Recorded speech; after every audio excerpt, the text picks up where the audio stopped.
Good evening, everyone.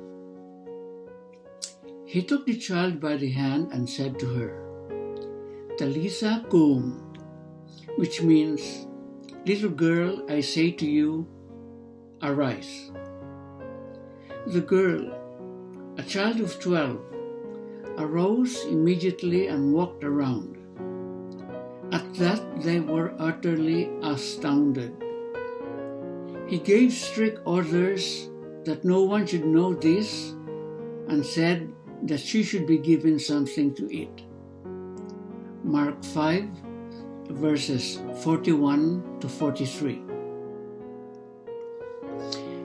Jairus was the leader of the synagogue in Capernaum. In that position, he would have been pressured to be in opposition to Jesus. But his daughter was ill, and his daughter was more important to him than the opinions of the other religious leaders of the time. So he humbly came to Jesus by himself, fell at Jesus' feet and pleaded with him to heal his daughter. Jairus makes two acts of faith in Jesus. The first was his request that Jesus heal his infirm daughter. But the second took even more faith. On the journey with Jesus to see his daughter, he received the sorrowful news that his daughter had died. Jesus' response to this was to turn to Jairus and say, "Do not be afraid, just have faith." Clearly, Jairus responded to this command of love with faith and trusted that Jesus could even raise his daughter from the dead. As you ponder the faith of Jairus, consider this interior tension he must have been experiencing.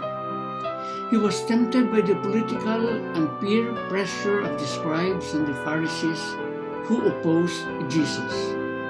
He was tempted to despair while his daughter's illness became increasingly worse.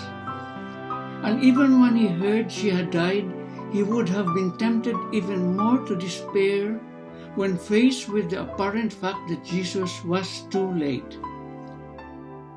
But he didn't give in to these temptations. He remained in hope and trust. When Jesus arrived at Jairus' home, he saw many people who were weeping and wailing loudly.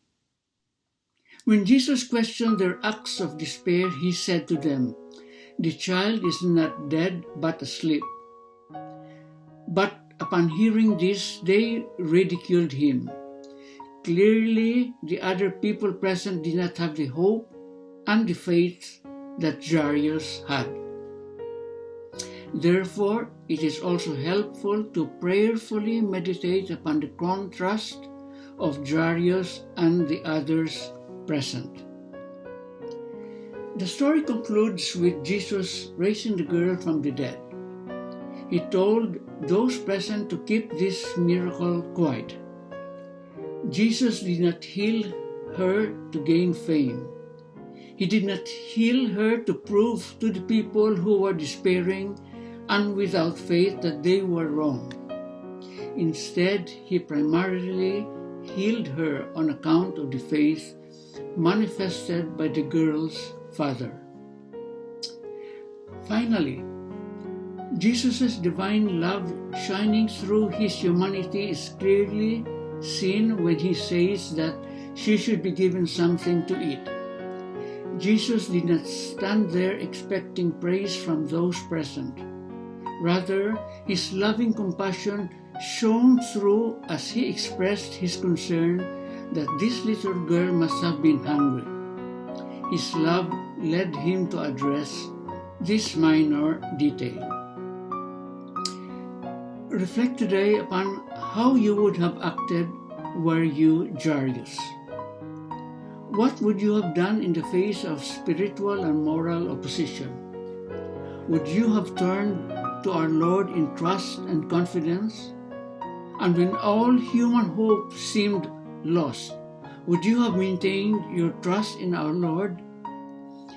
Pray that the faith and hope of Jairus will inspire you, and commit yourself to follow his holy example.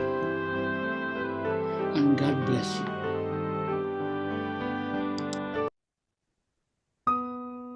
Friends, we are now on the 13th Sunday in Ordinary Time.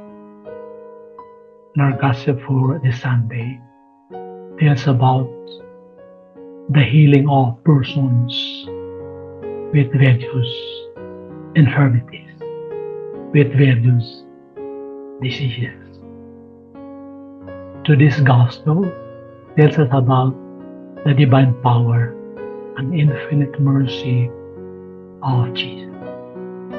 Apart from proving his claim to be the promised Messiah, all his miracles had as their aim and the end to remove the pain and sufferings of human persons.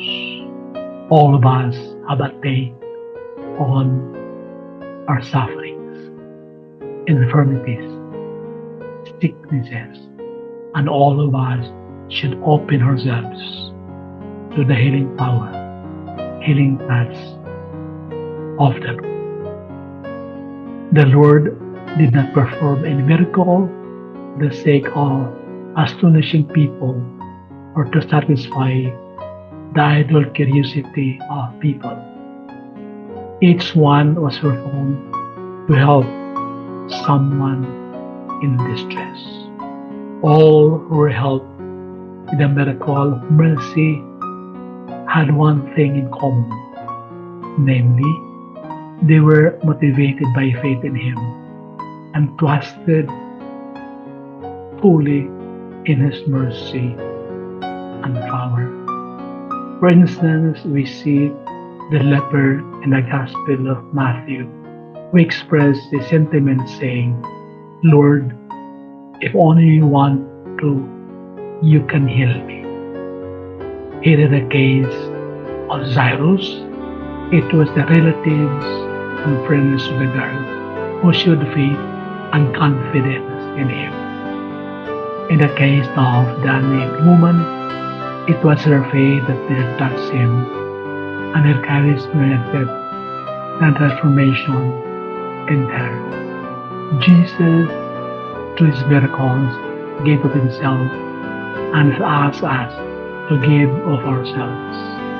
He asked those of an abundance to share their wealth with those in need, so those of little do not have too little. With that little extra that they receive through the love of their Christian brothers and sisters, they too can live a decent life above the poverty level. So, brothers and sisters, as we try to reflect the very, very beautiful incident of the healing of the little child and the healing of a woman who had hemorrhage for the past 12 years, let us remember that somewhere and somehow, all of us have experienced pain, sicknesses, infirmities. And then we need God's healing touch. We need God's mercy, pardon, and compassion. Most often than not, we need a strong, deep faith in the Lord. Situations may be sometimes hopeless. Our sickness might be that incurable, but nonetheless, if we have some strong faith and confidence in the Lord, then that's what matters most. The Lord is always the Lord of mercy, pardon, love, forgiveness, and compassion.